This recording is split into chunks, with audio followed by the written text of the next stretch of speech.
Welcome to City Beat Show, but we have probably a superstar coach who's been around this footy club for about 8 years.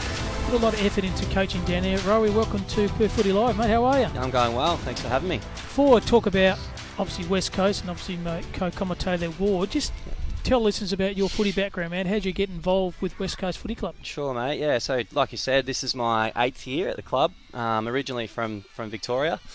So, played some VFL footy in Victoria and TAC Cup, and then a bit of country footy, and needed a lifestyle change, so made a move to Perth. I actually played a year down in Rockingham at the Rockingham Rams, just through a mate from work, and played cricket with Rexy Flay, who plays footy here, and said, what are you doing for footy next year?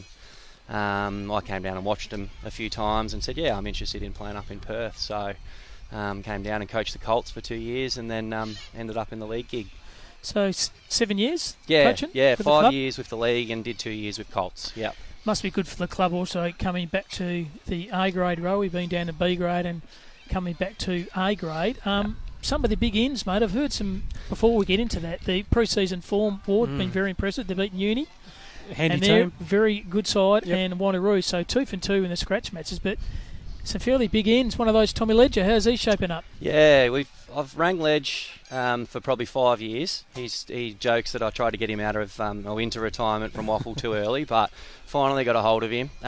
He's a West Coast junior, knows a lot of our boys, so it's really good to sort of keep that link going. Obviously coming off a major injury last year, he broke his leg pretty bad and didn't play footy last year, so I've told him to be patient, and I wasn't expecting to have him until about June, sort of mid-year, but he's ready to go. He's going to play round 1, so he's sort of shocked us all. He'll take a bit of time to get into things, but just such a good user of the footy and adds a bit of class to us, which we need, so pretty excited to get him in, yeah. Just a little bull, isn't he? And you would have known him for his days playing in the Waffle too, definitely Ward. right, yeah. He's one of those players who's kind of in and out of the league side a little bit at Claremont towards the back end of his career, but it's just an absolute accumulator, and he was a player you needed to watch because he just does use it so well. So any other players that we should look out for coming into this season? Yeah, look, we've got Clint Hinchliffe, who's come across, who we actually played against last year from Ocean Ridge.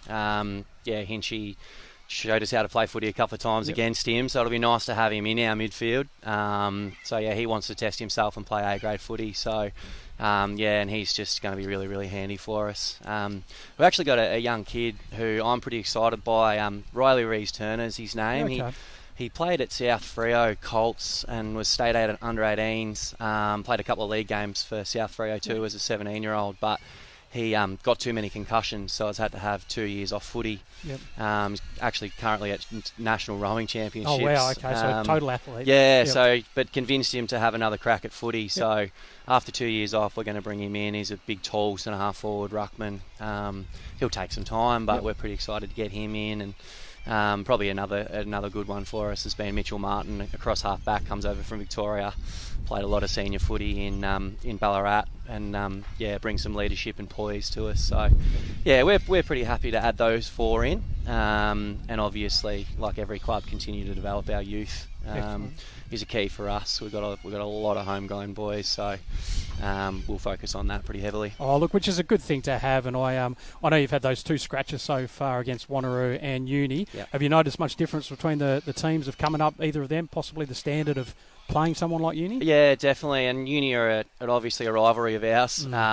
It was actually so good to play against them and just have a look at the difference in footy. I think it's just the class that goes up. They've got some super classy footballers, and we probably got done a little bit all trying to hunt the footy. Our young boys just need to learn to sort of sit out a little bit, so they sort of picked us apart a little bit early with hands and probably just outclassed us a bit, but we worked it out, and it was a really close game. We didn't really keep an eye on the score too much, but it was a really good hit out. And then Wanneroo, is such a great side, finished on top in B grade last year. Yep. We were lucky enough to knock them off in the prelim, but I really respect Stephen Healy and what he's doing with Wanneroo. I think they're going to be a really good club, and it was good to get them here. They're super young, and we were pretty done with COVID as they were, so it was just good to get a hit out. And I guess winning form's good form, but we'll see if we can take that against Curtin in round 1, which will be a good challenge. Big round 1, Cam. Big round 1. Interesting, over our shoulders too, the Colts are training there, and you've managed to get Sammy Bevan coaching the Colts. Yep. Another ripping. And when we're really down as good junior, young mate, fella. we're at my junior footy club. Sammy Bevan played state footy,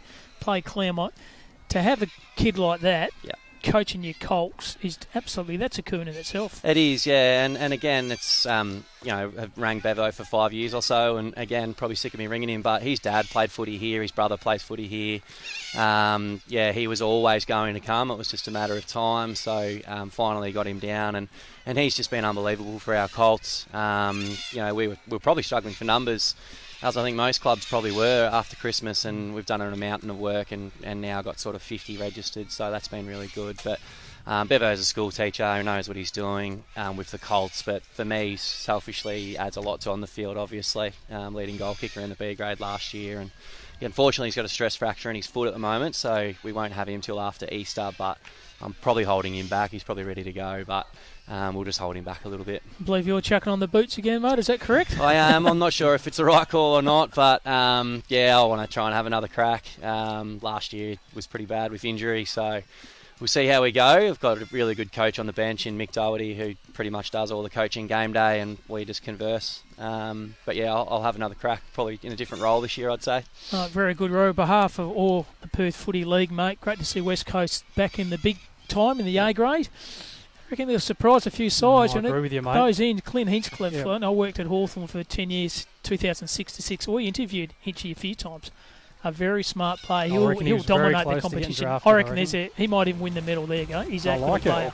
We hope so. Yeah. So on behalf of all the best of luck for the season, mate, and let's hope West Coast have a few wins. Awesome. Thanks, lads.